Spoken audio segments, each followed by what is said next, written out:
Selamat pagi, salam sejahtera. Kita ada sampai saat ini semua karena anugerah Tuhan. Puji Tuhan, kita dapat berjumpa kembali di doa pagi GPD Budi Mulia.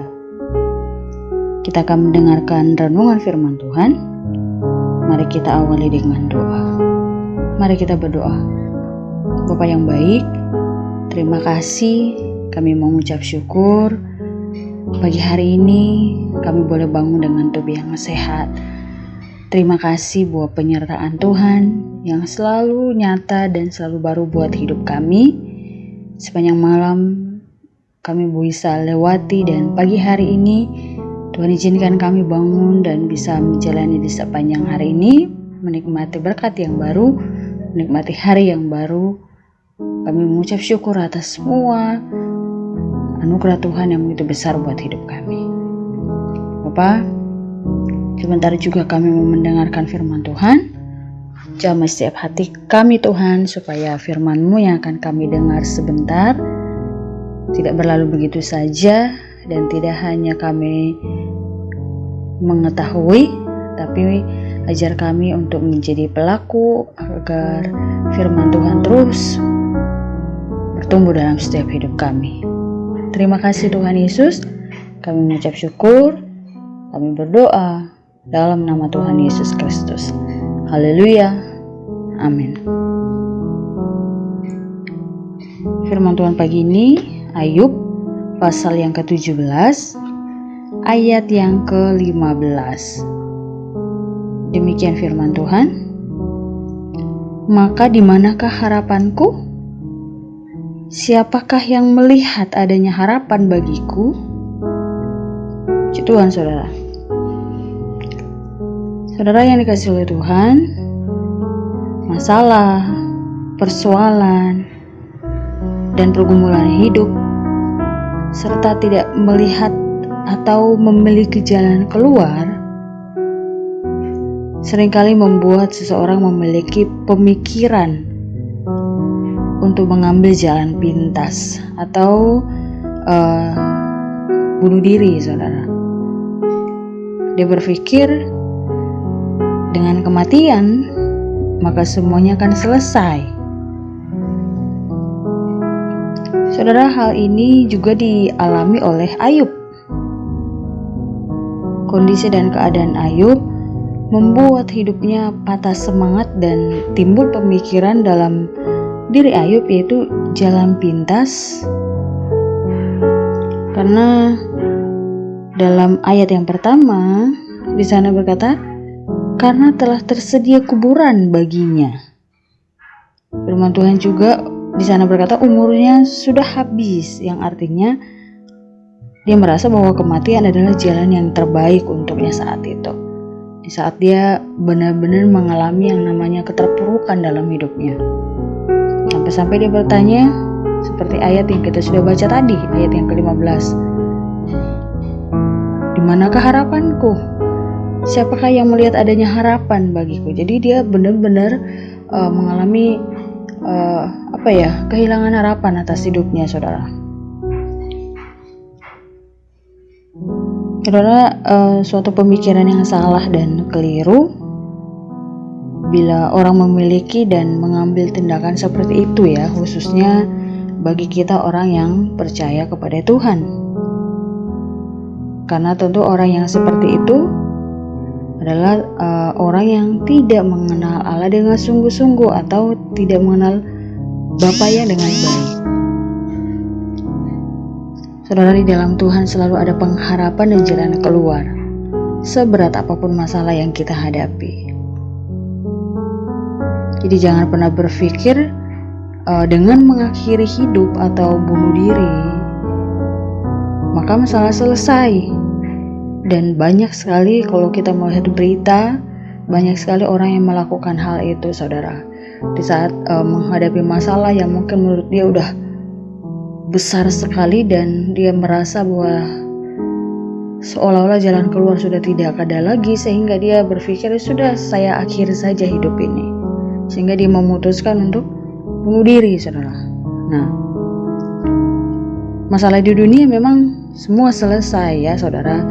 Tetapi jangan lupa masalah yang baru muncul, itu masalah dalam kekekalan sudah menanti kita saudara. Jadi kita tidak hanya memikirkan di dunia ini ya, karena kalau kita mati dengan cara yang tidak baik pun, karena bunuh diri bukanlah yang Tuhan kehendaki tentunya. Jadi kalau kita melakukan itu ya masalah yang baru muncul, yaitu masalah kekekalan nantinya.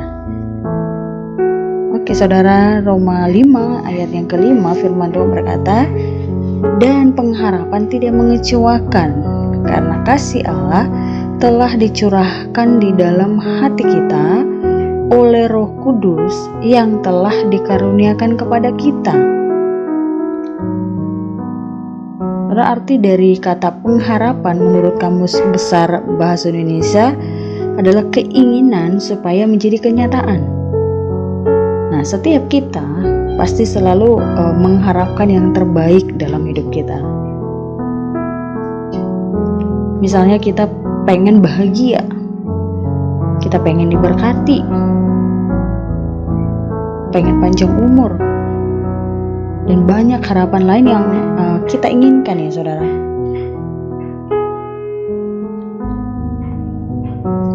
Namun kenyataannya tidaklah selalu demikian, karena seringkali apa yang terjadi tidak seperti yang kita kehendaki atau tidak seperti yang kita harapkan. Nah, jadi bagaimana caranya supaya kita mau, atau bagaimana caranya supaya kita mendapatkan pengharapan yang tidak mengecewakan itu? Nah, caranya adalah dengan meletakkan pengharapan kita kepada Tuhan. Kita bisa baca dalam Mazmur 147 ayat yang ke-11. Di sana firman Tuhan berkata, Tuhan senang kepada orang-orang yang takut akan Dia, kepada orang-orang yang berharap akan kasih setianya. Nah, ketika kita berharap pada manusia, saudara, berharap kepada kekayaan, kekuatan, jabatan, dan sebagainya, maka pengharapan kita dapat mengecewakan. Bahkan terkadang orang yang begitu kita percayai sekalipun, saudara, juga dapat mengecewakan kita. Baik itu suami, orang tua, anak-anak, siapapun itu saudara, bisa mengecewakan kita. Bahkan mungkin orang tua rohani kita, siapapun. Jadi tidak ada alasan untuk kita menaruh pengharapan kepada manusia selain kepada Tuhan. Nah, satu-satunya pengharapan yang tidak pernah mengecewakan adalah pengharapan kepada Tuhan, seperti firman Tuhan yang kita sudah baca tadi. Nah, sebab apapun yang terjadi, rancangan Tuhan bagi kita adalah rancangan damai sejahtera. Jadi berharaplah kepada Tuhan, maka pengharapan kita tidak akan mengecewakan kita, saudara. Nah, kenapa kita harus berharap kepada Tuhan?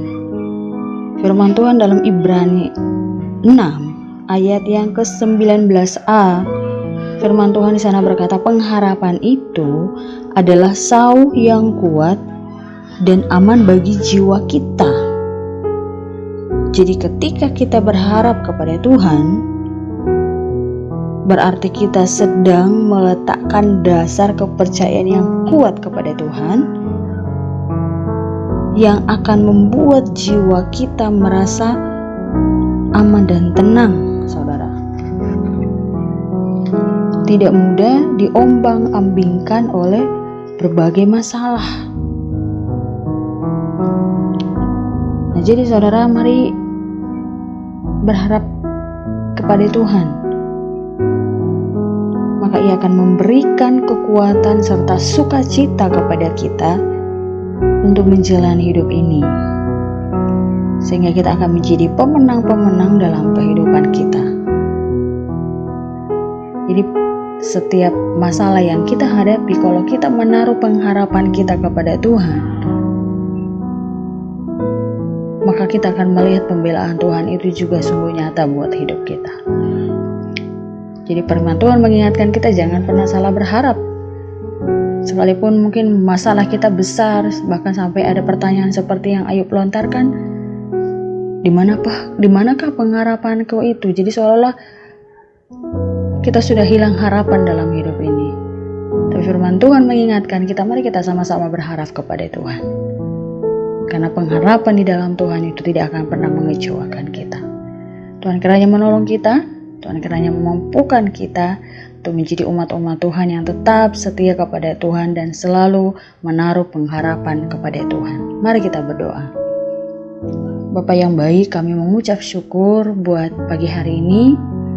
Kembali kami datang kepada Tuhan. Terima kasih buat firman-Mu yang menguatkan kami kembali. Di saat kami menghadapi masalah dalam hidup kami, mungkin kami merasa seolah-olah bahwa tidak ada lagi harapan bahwa kami akan memperoleh jalan keluar dari masalah yang mungkin besar buat kami. Tapi kami percaya bahwa ada pengharapan yang pasti yang tidak akan pernah mengecewakan kami, yaitu adalah berharap kepada Tuhan. Terima kasih Tuhan. Berkati umat-umat-Mu, kuatkan dalam setiap masalah yang mereka hadapi saat ini. Kalau ada di antara umat-umat-Mu Tuhan yang mungkin sedang lemah saat ini karena menghadapi mungkin berbagai macam masalah dalam hidup mereka, Tuhan kiranya Kau yang menjamah, lembutkan setiap hati mereka, kuatkan mereka Tuhan, dan kami percaya Engkau akan memberikan jalan keluar dari setiap persoalan yang mereka sedang hadapi saat ini. Jamah setiap umat-umat-Mu supaya mereka tidak salah menaruh pengharapan mereka, sehingga kekecewaan tidak terus-terus membelenggu mereka Tuhan, tapi biarlah mereka boleh menaruh kepercayaan mereka hanya kepada Tuhan, supaya mereka dapat melihat bahwa sungguh Allah yang mereka sembah, yaitu Yesus Kristus, sanggup menolong, sanggup membela dari setiap hal yang terjadi dalam hidup mereka. Terima kasih Tuhan Yesus. Jamah setiap kami dan jadikan kami jadi pelaku-pelakukan setiap firman Tuhan yang kami sudah dengar, sehingga tidak hanya berlalu begitu saja, tapi benar-benar kami dapat lakukan dalam hidup kami. Berkati segala aktivitas kami di sepanjang hari ini, Kau bersama dengan kami, kemenangan demi kemenangan menjadi bagian kami, sehingga kami menjadi orang-orang pemenang, menang dalam menghadapi setiap persoalan, pergumulan dalam hidup kami, dan menang dalam menghadapi setiap godaan-godaan iblis setan yang melemahkan iman kami, dan kami boleh tetap teguh dalam pengiringan kepada Tuhan. Terima kasih Tuhan Yesus. Kami mengucap syukur, kami menjalani hari ini, kami perlaskan hidup kami di dalam nama Tuhan Yesus Kristus. Haleluya. Amin.